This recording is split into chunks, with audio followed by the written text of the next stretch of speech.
Let's talk about line art. I have showed you a tutorial on how to create your custom liner brush, but I have mainly focused on coloring tutorials, which none of would be possible without first having a nice clean liner to then color in.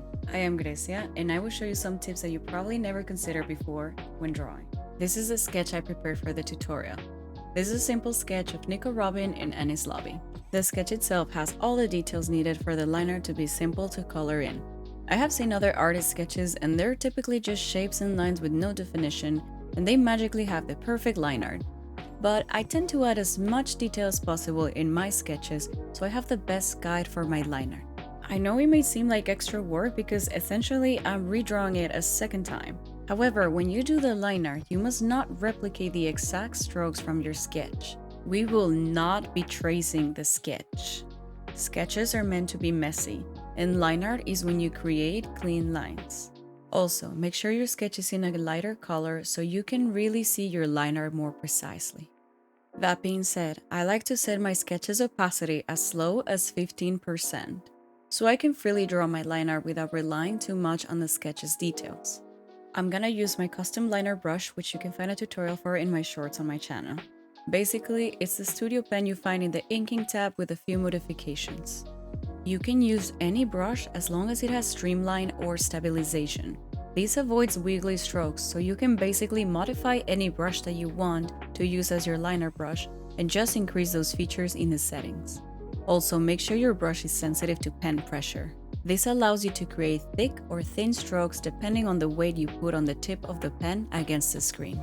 The key to a perfect line art is long and smooth strokes. When you do a sketch, you normally scribble and create short, messy strokes. We will not be doing this for our line art. Make sure you are wearing the proper gear to allow you to draw smoothly across the screen canvas, such as a drawing glove. I like to draw the edges of each element a little thicker, and then the details within the face and hair in a thinner stroke. This makes the liner look cleaner and less flat. I go random on the hair strands, and I know it will be a pain when coloring since the lines are not closing each other, but I feel like it makes the drawing look less cartoony if you leave some openings in the line art. Also, very important to rotate the canvas to your advantage to create smooth line art. Just imagine how it is when you draw on a regular piece of paper. You often find yourself rotating the paper all over, almost 90 degrees even, for a more accurate stroke, so it just works the same on a tablet. Like I said, I like mixing thin and thick strokes on random places, especially on hair and fabric. I tend to add these thick strokes wherever I feel there will be a deeper shadow on the drawing, as well as to separate elements such as the head from the neck and the clothes from the different segments of the body. Since we're working with a leather dress, this technique works the best, since the creases of the fabric are sharper and deeper within each fold. So adding that thick stroke creates that effect even more just from the line art alone, which will be enhanced further in the coloring part.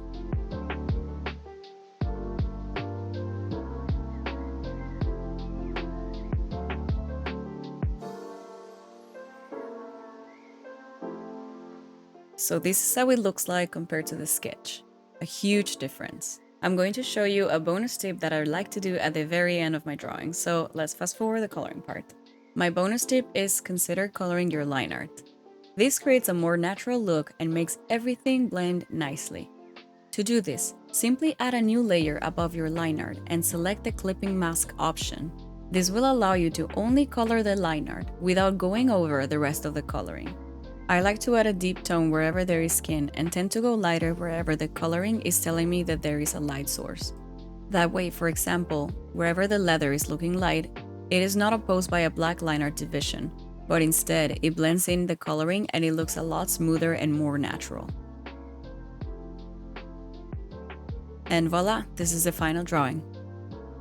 I hope you enjoyed this tutorial and you learned something new about line art. Thank you so much for watching.